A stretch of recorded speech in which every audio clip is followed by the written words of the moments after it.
Les amis, donc bienvenue dans cette vidéo tuto assemblage PC, un PC en micro ATX dans un boîtier très particulier, le Dark Cube de Antec. Si vous n'avez pas vu la vidéo, je vous invite à aller en dessous pour justement avoir le lien pour la voir. Vous verrez, c'est un boîtier assez sympa d'ailleurs dans le genre. Également, je vous invite à vous abonner, vous êtes très nombreux à regarder cette vidéo et à ne pas être abonné, c'est pas bien, alors que c'est gratuit. Il y a juste à cliquer. Tu vois le petit bouton, tu cliques dessus, tu cliques sur la cloche à côté, et voilà, bienvenue dans la team. Tu seras informé des nouvelles vidéos, des lives, tu pourras poser tes questions, bref, que du bonheur. Rejoins le Discord également, tu verras, on s'entraide et c'est plutôt sympa. Donc je disais tuto assemblage d'un PC en micro ATX. Vous allez voir, il n'y a pas d'inquiétude à avoir, ça ne change pas beaucoup fondamentalement d'un PC en ATX traditionnel. Au final, la plus grande difficulté qu'on rencontre dans un assemblage, c'est le boîtier, ses spécificités. Ce qu'il faut savoir, c'est que pour que votre assemblage se passe bien, il y a un secret transmis de génération en génération, depuis des centaines de générations d'assembleurs, c'est tout simplement d'anticiper. Qu'est-ce que j'entends par là? Toi, t'es chez toi, t'as reçu tes composants, tu stresses à l'idée de l'assembler parce que t'as mis ton pognon dedans et que les marques sont pas chaudes pour te remplacer si tu fais une connerie. Qu'est-ce que tu dois faire? Tu dois te préparer bien avant pour savoir vers quoi tu vas te diriger. C'est-à-dire, première étape, vérifier que tu as bien reçu tous tes composants. C'est quand même la base. Deuxième étape, vérifie que tu as les bons outils. Il va te falloir un gros tournevis cruciforme, un tournevis cruciforme moyen, un tournevis plat, ça peut toujours servir, et des petits colsons, tu sais, des petits colliers de serrage pour tes câbles. Si tu as tout ça, déjà, c'est pas mal.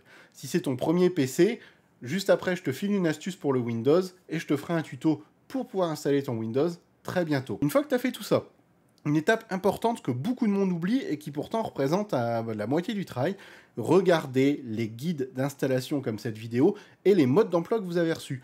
Pour les water cooling, dans les modes d'emploi, c'est expliqué comment les installer étape par étape et dans cette vidéo, je vous le montre également. Pareil pour tout ce qui va être visserie, c'est fourni avec votre boîtier. Tout ce qui va être petit détail, généralement, du boîtier, vous avez les astuces également dans le mode d'emploi. C'est très important de vous renseigner avant. Également, pour vos barrettes NVMe, je vous ai fait un tuto sur comment les choisir et comment les installer. Je vous mets également le lien dans la description, juste en dessous. Donc, je répète, dans cette vidéo, le plus gros travail pour vous, chez vous, pouvoir assembler votre PC sans avoir à vous inquiéter, c'est la préparation. C'est le plus gros secret. Vérifiez vos pièces, vérifiez vos outils, vérifiez qu'il ne vous manque rien, lisez vos modes d'emploi. Et avec l'aide de cette vidéo et des précédentes que j'ai faites, que ce soit pour le NVMe ou pour les boards format ATX, tout devrait se passer en toute tranquillité, ne vous inquiétez pas. Tous les liens utiles se trouvent dans la description, profitez-en en allant jeter un œil pour vous abonner, si ce n'est pas encore fait. Et laissez un petit com, ça aide au bon référencement, ça aide à ce que beaucoup de monde trouve cette vidéo et à ce que je puisse produire de plus en plus de vidéos à l'avenir. Voilà, on attaque tout de suite. Et les amis, le sponsor de cette vidéo, c'est donc Bobkey que vous connaissez. Je vous ai fait une présentation complète de ce site. Le lien d'ailleurs de la vidéo est en description. C'est un site pour obtenir des clés Windows originales, de vraies clés, pas chères. Et en plus, je vous mets un code promo. Pour ce faire, c'est tout simple. Vous créez un compte, vous sélectionnez la clé que vous voulez avoir, vous faites acheter. Il y a un petit code promo. Vous tapez TDW25 et vous avez encore une réduction sur ce prix, ce qui vaut vraiment le coup. Vous pouvez payer comme vous voulez, par carte, par PayPal, par tout ce que vous voulez, c'est hyper simple. Et une fois que vous avez acheté, directement dans votre tableau de bord, vous pourrez retrouver votre clé Windows. Il n'y aura plus qu'à aller dans votre logiciel pour la coller et l'activer. Ça sera validé à vie, définitivement, avec une clé originale et des garanties derrière pour pas cher.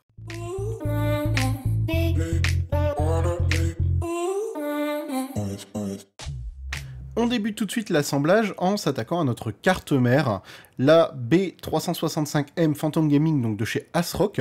Je commence par défaire la protection thermique du NVMe pour pouvoir l'installer. Je vous rappelle que je vous ai fait un tuto complet sur comment choisir votre NVMe, comment savoir quel modèle prendre, où l'installer sur votre carte mère, les conséquences que ça a, etc.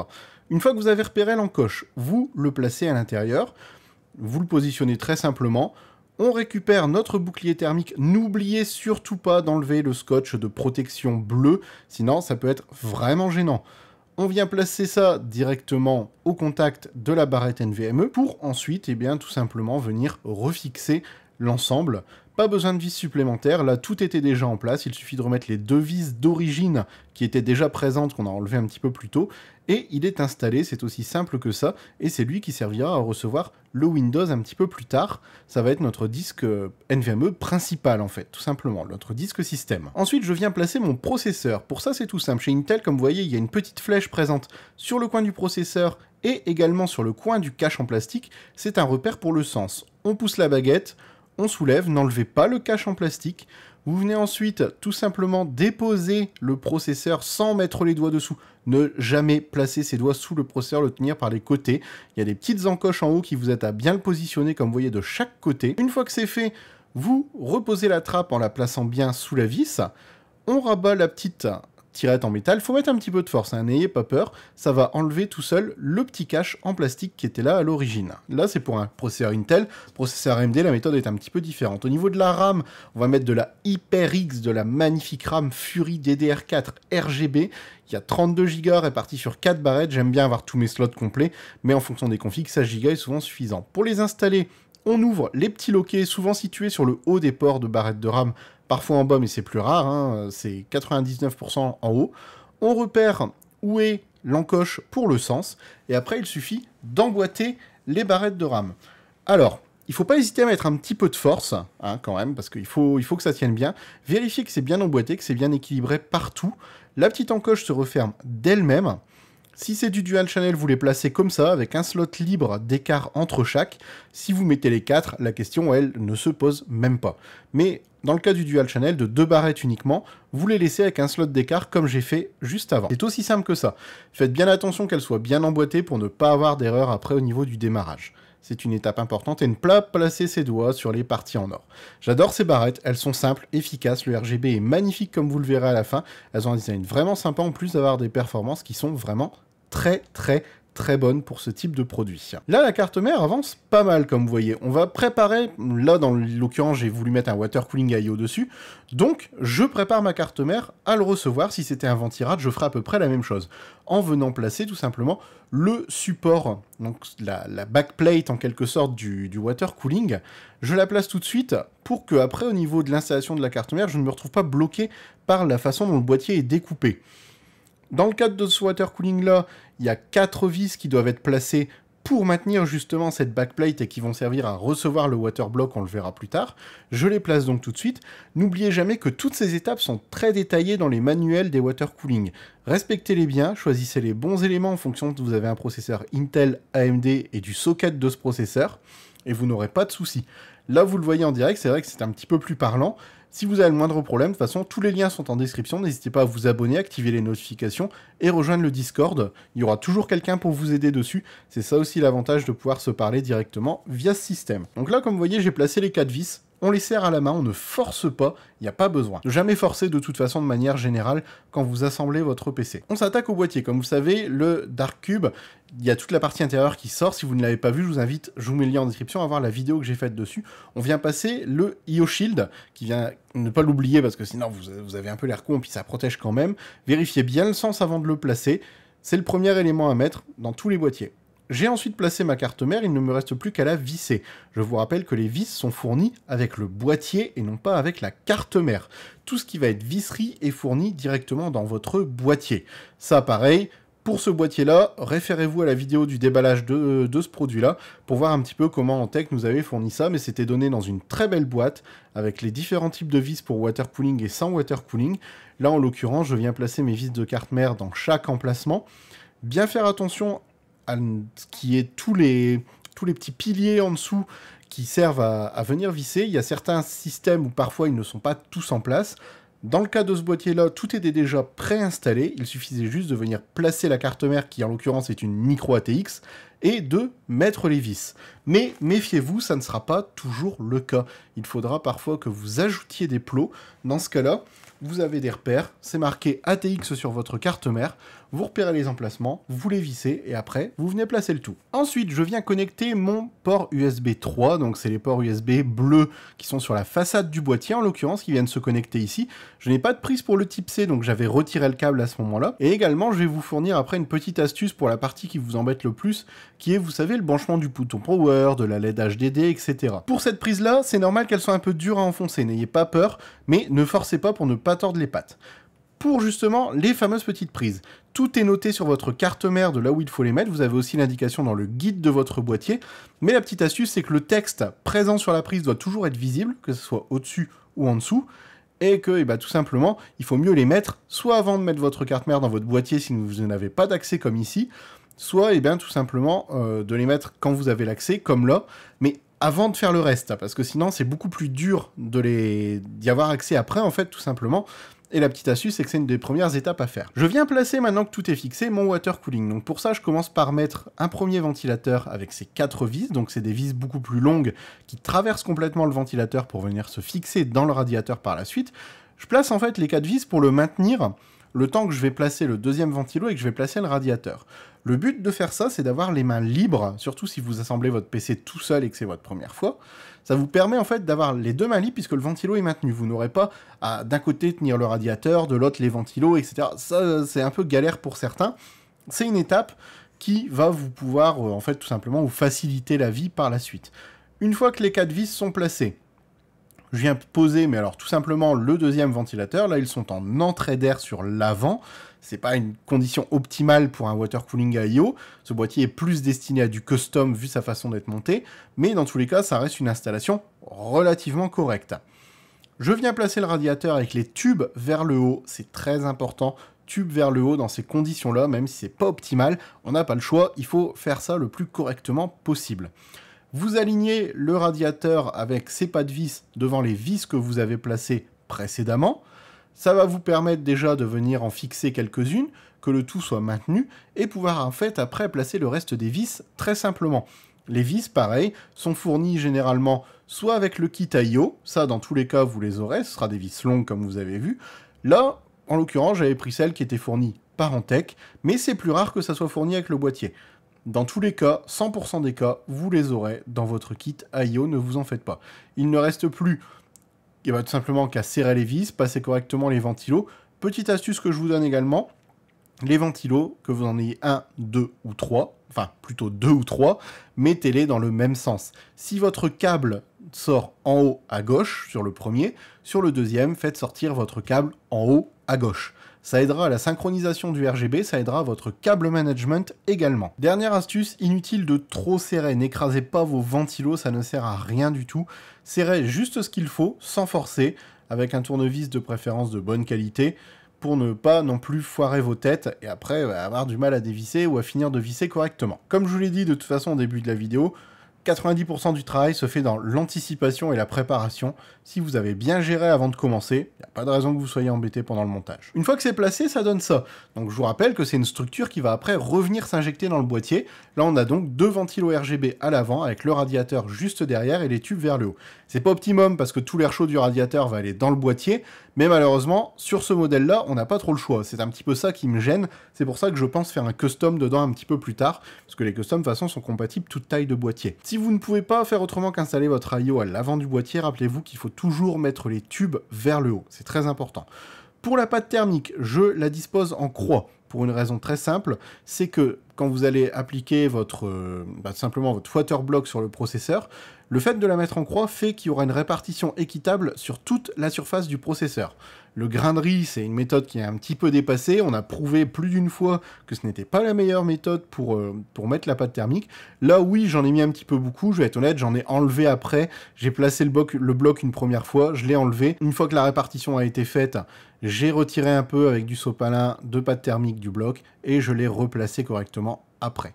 Votre water block, tout con, vous le posez. Il va y avoir 4 vis à mettre. Petite astuce par contre que je vous donne, les câbles de votre water block, passez-les entre le bloc et la vis comme j'ai fait là. Ça va vous aider à les masquer, ça va vous aider dans votre câble management, ça sera plus discret, ça sera beaucoup plus beau et vous n'aurez pas de câble qui se balade. Toujours visser en croix, je le rappelle. Comme vous voyez, là je mets les vis face à face les unes après les autres et vous serrez au fur et à mesure. Un petit coup en haut au coin à gauche, un petit coup à son opposé, et ainsi de suite. Vous faites ça petit à petit, vous y allez tranquillou, vous serrez ça à la main, pas besoin d'y aller non plus au tournevis. Tout ce qui compte, c'est que la zone de contact se fasse correctement. Là, en plus, on a un magnifique water cooling de chez Cooler Master, c'est le Mirage. On voit le liquide à l'intérieur, on a une petite hélice qui nous indique quand ça fonctionne. Il est juste super classe. Pour le disque dur, tout se passe derrière sur ce boîtier. Je rappelle qu'il n'y a qu'un emplacement. On enlève la vis à la main, tout simplement. Il va y avoir l'emplacement pour le 3 pouces et demi et pour le SSD 2 pouces et demi. En l'occurrence, je ne mets qu'un 3 pouces et demi, c'est tout ce qui me restait au niveau composant quand j'ai fait cet assemblage-là. On vient le poser dedans, on retourne, et là on va pouvoir visser directement avec 4 vis qui sont elles aussi fournies avec le boîtier, notre disque dur dans son emplacement. Il y a différents systèmes, là c'est à visser, il y aura des systèmes à clipser, il y aura des systèmes avec des caoutchoucs, il y aura des systèmes sans caoutchouc. Ça, référez-vous au mode d'emploi de votre boîtier, ça sera indiqué dedans comment le mettre correctement. Là, en l'occurrence, pas de caoutchouc, 4 vis classiques, c'est une installation un petit peu traditionnelle. C'est étonnant parce que maintenant on a tendance à mettre de l'anti-vibration un petit peu partout. Après, bon, c'est pas plus gênant que ça sur un seul disque dur, très honnêtement. Et pour le remettre, il suffisait, dans cette version-là, de le clipser, le faire coulisser vers le bas et remettre la petite vis à main. Vraiment ultra simple dans ce boîtier. Là, je viens placer la carte graphique tout de suite avant de faire le câble management pour pouvoir les passer correctement après. Je la passe sous mes tubes.